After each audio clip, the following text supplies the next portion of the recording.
Всем привет, это опять я. За моей спиной бушующее море, и это значит, что время немножечко пособирать его дров. Минус тут только в том, что море разошлось всего лишь сутки с лишним назад.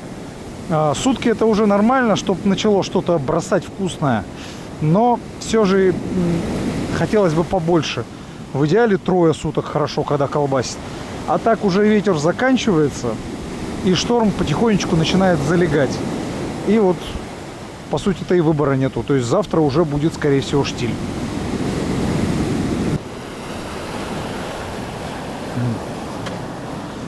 А вот и первая находочка. Гребешок свифта. Вот вместе с водорослью выдрала. Точнее так, сначала штормом у водоросли оторвала всю верхушку, а потом выкинула гребешок. С почином меня. А вот этот гребешочек спрятаться решил. Красавчик. Раскрылся весь.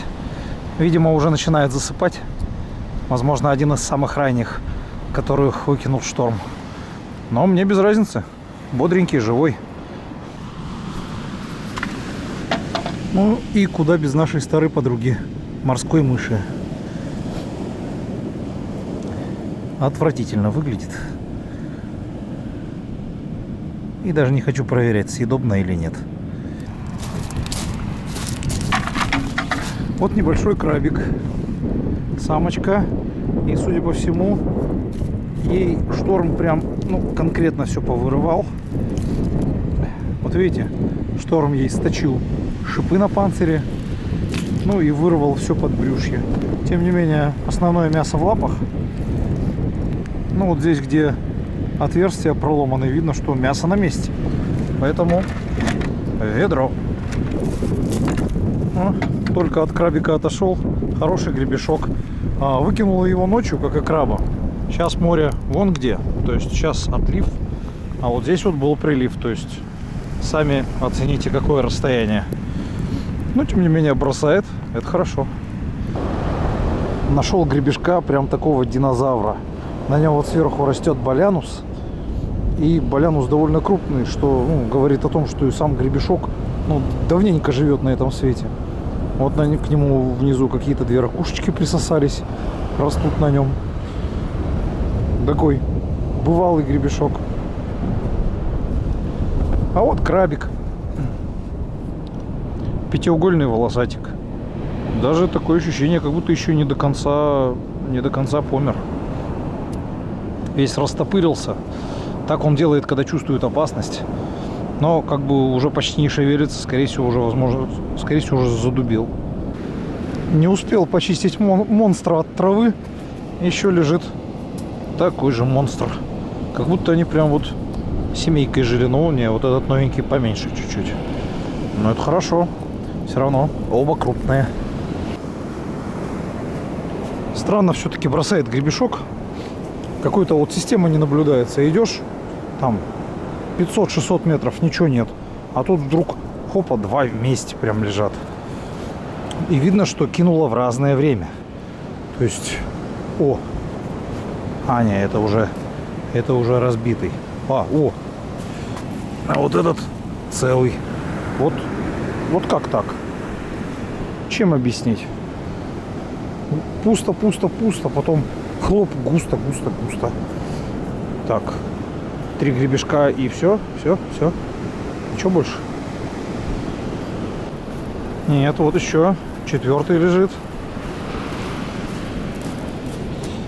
Иди сюда в кучку. Вот 1 точка, 4 гребешка. Почему не все точки такие? Где еще? Давайте смелее.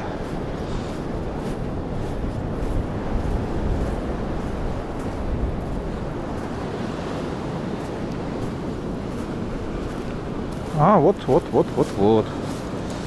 5-й гребешок. Так, у меня уже не хватает руки.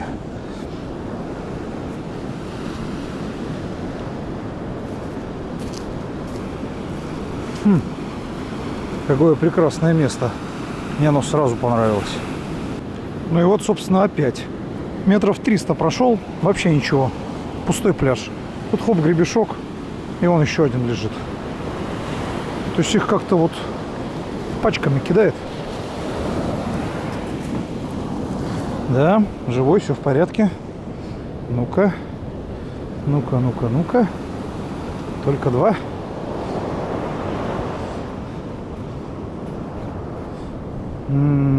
Да, вроде как только 2.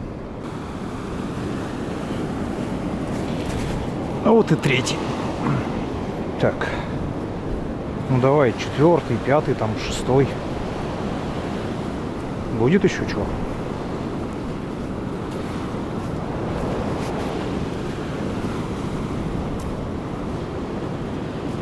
Причем кроме гребешка пока толком-то и ничего-то и нету. Ну вот 1 краб и сплошняком гребешки. Что вообще странно.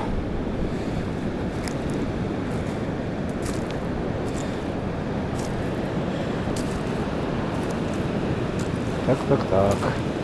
Ну давайте, хоть что-нибудь.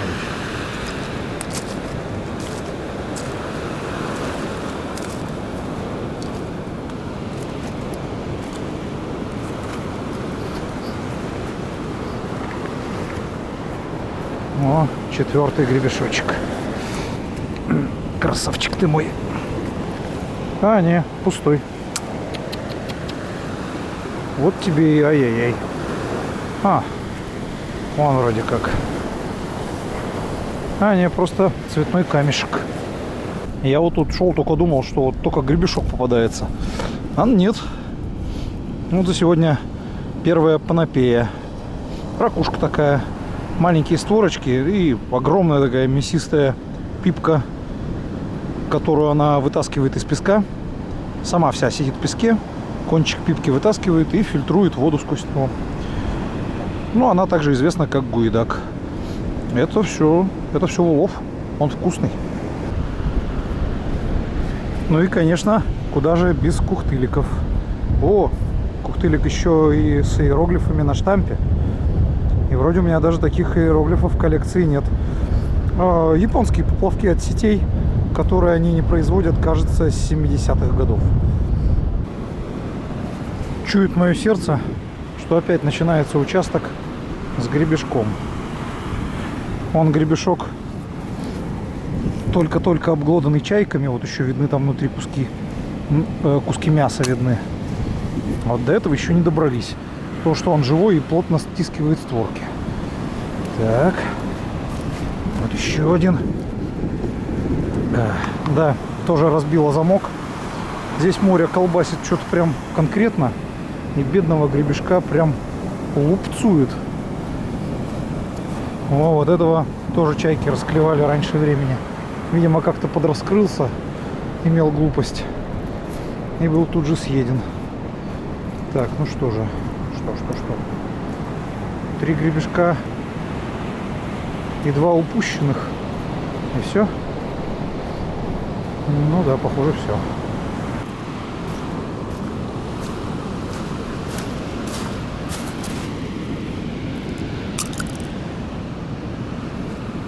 Так. Есть кто еще в домике?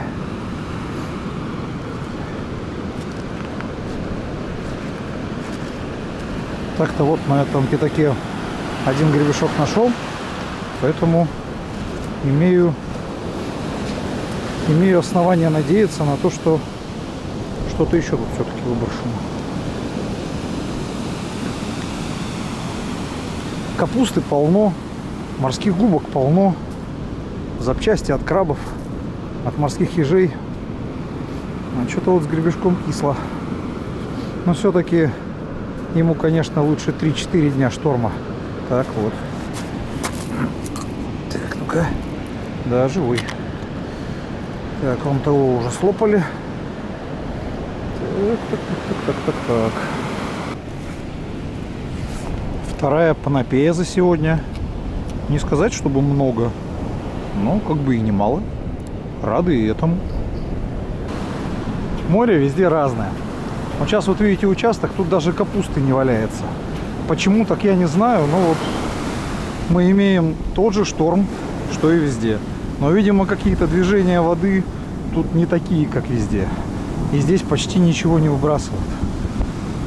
А вон там вот на мыске что-то валяется. Поэтому вот туда и направляюсь. Так и хожу от пятачка до пятачка. Вот дошел я до этого пятачка. Ну и тут мы видим, уже что-то имеется. Вот парочку гребешков. Он еще вроде один лежит. Да, точно. Живее всех живых. Так. А, вон еще вроде один. Да, точно. Живехонький. Так, ну 4 штучки. Неплохо, неплохо. Так.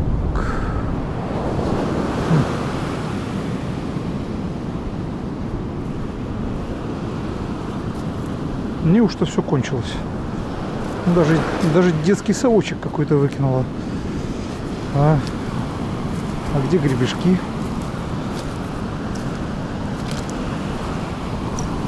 А, вон еще один. Отлично. Пора уже в рюкзак переложить. Очень удачная получилась точка. Гребешка много тут валяется. Вот до этого 300 метров просто лысый песок. О, еще один. 300 метров просто лысого песка. А тут хоп-хоп. 1, 2, по 5, 10. Отлично.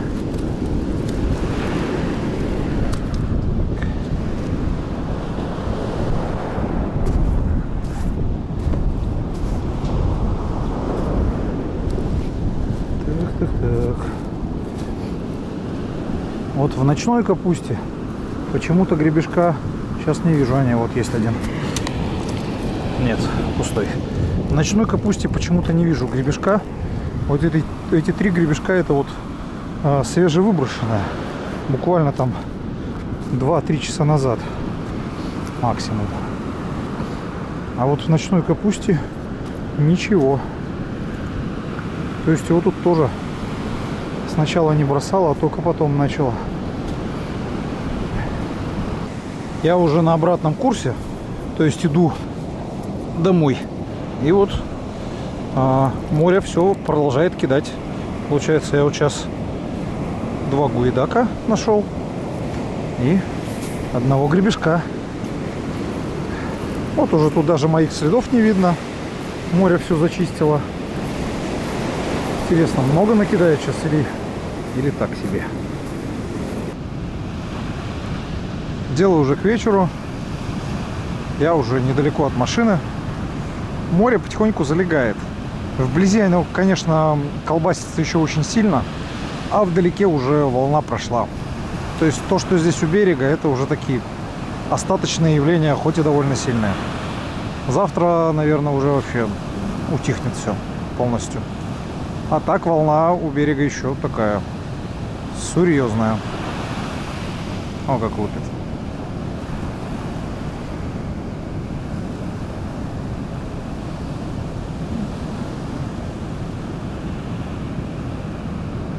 Да уж. Не хотел бы я на лодке в такое попасть. Уже солнце закатывается. Уже даже трудно на песке все это дело различать. На обратном пути по минимуму встретил гребешка. Зато на обратном пути довольно много нашел гуидака. И это хорошо. Ну а вот сколько гребешка по итогу у меня доехало до дома. То есть вот это у нас так называемое шпаклевочное ведро. Ведро из-под шпаклевки. И им мы меряем и рыбу, и морепродукты. То есть у нас такая универсальная измерительная шкала. Ну и вот почти полное ведро этих гребешочков. В принципе, неплохо. Дальше брикетики чищенного гребешка упаковываются в морозилку. Периодически задают вопросы, можно ли гребешка, купленного в заморозке, просто размораживать и есть сырым. Ответ, с одной стороны, однозначный. Да, конечно, можно. А с другой стороны, вы должны доверять продавцу, потому что кто его знает, как его хранили. Может, его там 6 раз разморозили, он стал резиновым и дубовым. Ну, так или иначе, не отравитесь, но, возможно, не получите искомого вкуса. А теперь, когда гребешок заморожен, приступаем, собственно, к говорящим рукам. И займемся гуидаком, ну, он же панапея. Заливаю кипятком. И надо ему дать постоять в кипятке минут 5-6. Тогда он будет хорошо чиститься и уже будет пригоден к еде. А когда гуидак ошпарен, его очень просто чистить. Раковина от него отваливается буквально сама. То же самое касается и кожицы. Она очень легко снимается. Потом все внутренности также очень легко вынимаются. Собственно, все. Он почищен. Вот такой довольно приличный для маленькой ракушки шмат мяса. Вот сколько по итогу получилось уже чищенной ракушки. Вот так она выглядит в готовом виде. Больше никакой термообработки не планируется. А потом я просто нашинковал гуидак, как шинкуют, например, кальмар для салата. Потом сюда нужно добавить немножечко масла. Как следует красного перца. Не жалейте. И перемешать, разумеется. А потом берется тарелочка, кладется туда немножко свежесваренного риса, немного ломтиков огурца, зеленого лука. Выкладывается гуидак.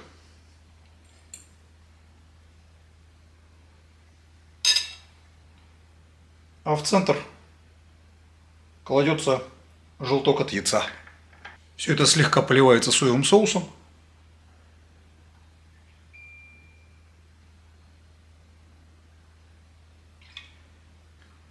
Все едят это блюдо по-разному. Кто-то перемешивает. Я, допустим, люблю все ингредиенты зачерпывать вилкой по очереди. Но вот желточек перемешиваю с рисом обязательно.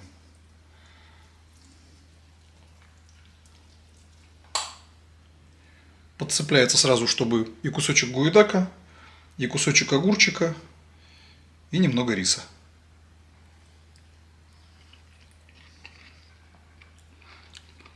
Хороший, вкусный, сытный ужин. А гуидак по консистенции хрустящий. Вот как-то так. Всем пока-пока. До свидания.